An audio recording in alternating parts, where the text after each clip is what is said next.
ভাস্কৰ্য শিল্পী নুৰুদ্দিন আহমেদৰ হাতত প্ৰাণ পাই উঠিল বটদ্ৰৱা প্ৰকল্প।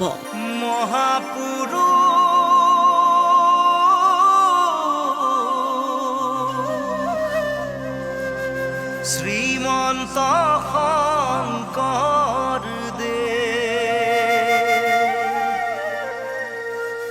প্ৰিয় শিষ্য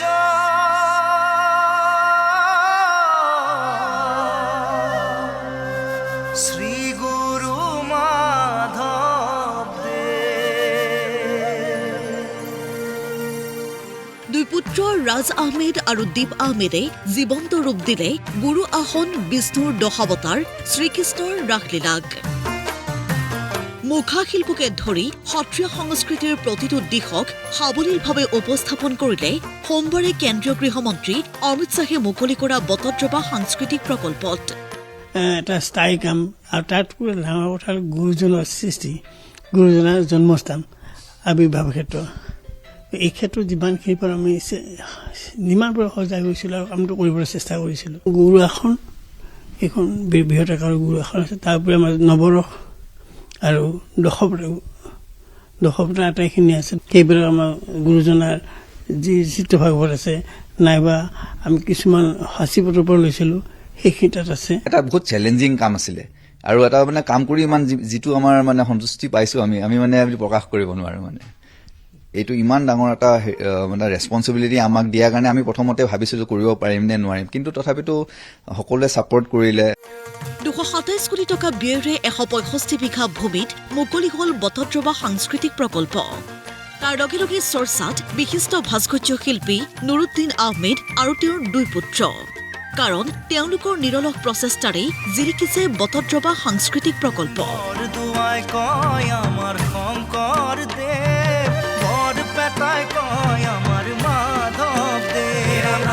প্ৰকল্পটোৰ সৈতে জড়িত হোৱাৰ প্ৰস্তাৱ দিছিল চৰকাৰে। তাৰ পাছতেই নুৰুদ্দিন আহমেদ আৰু দুই পুত্ৰই আৰম্ভ কৰিছিল গৱেষণা। মহাপুৰুষ শ্ৰীমন্ত শংকৰদেৱ, সত্ৰীয়া সংস্কৃতি আদি বিভিন্ন বিষয়ৰ ওপৰত আৰম্ভ কৰিছিল গৱেষণা। তাৰ পাছত হাতে কামে বটদ্ৰৱা প্ৰকল্পক বিশ্বৰ ভিতৰতে আকৰ্ষণীয় কৰি তোলাৰ বাবে হৈ উঠিছিল ব্যস্ত।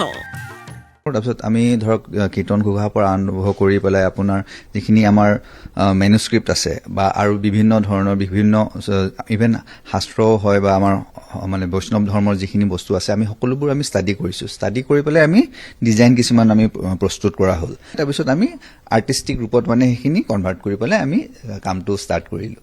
আমাৰ গুৰু আসনৰ কাৰণে, গুৰু আসনৰ যোনটো আমাৰ টেক্সচাৰটো আপোনালোকে যিহেতু দেখা পাইছে, সেইটোৰ কি ধৰণৰ আমি ফুল ইউজুৱেলি কি আগতেতো আপোনাৰ কাঠত কাটি আৰু বিভিন্ন ট্ৰেডিশ্যনেল ৰংখিনি ব্যৱহাৰ কৰি পেলাই আমাৰ কৰা হৈছিলে।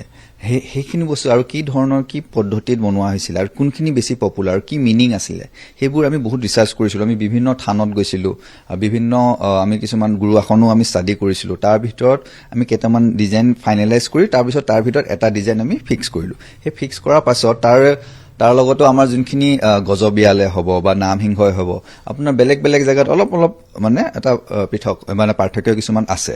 তো আমি কোনটো আমি গজবিয়াল বা নামসিংহ আমি ব্যৱহাৰ কৰিম আৰু ইয়াৰ মিনিং কি আছে, সেইবিলাক চব ষ্টাডি কৰি মেলি পেলাই তাৰপিছত আমি ফাইনেলি স্পেচিয়েলি আমি যোনটো আপোনাৰ গুৰু আসনখন হয় সেইখন আমি প্ৰস্তুত কৰি উলিয়ালোঁ।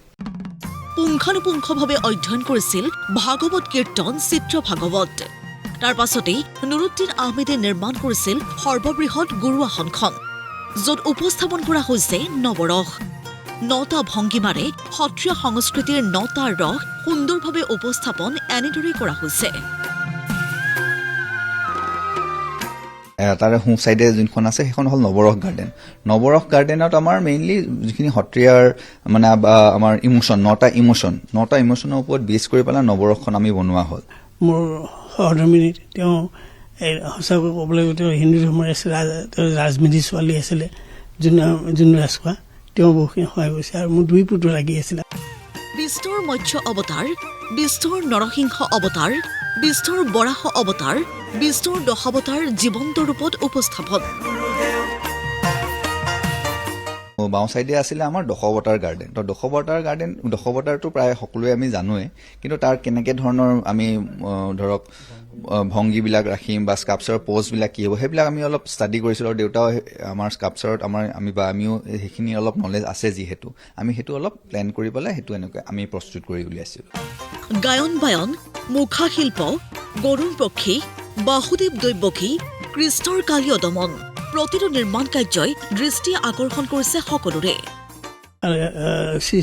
কৃষ্ণৰ লাখ লীলাৰ পৰা আৰম্ভ কৰি তেখেতৰ জন্মশৈলী আৰু মৃত্যুলৈকে আছে। তাত গুৰুজনা কাম কৰিব মই লাইফত ভাল কাম কৰিছোঁ বুলি ভাবি বহুত কাম কৰিছোঁ, কিন্তু এইটো এটা মোৰ অদ্বিতীয়। অসমত জনজাতীয় জনগোষ্ঠীয় সমলবোৰো বিশেষভাৱে কৰা হৈছে উপস্থাপন। ভিডিঅ' জাৰ্নেলিষ্ট বিপুল মজুমদাৰৰ সহযোগত ঋত্বিক কৌশিকৰ ৰিপৰ্ট, প্ৰতিদিন টাইম।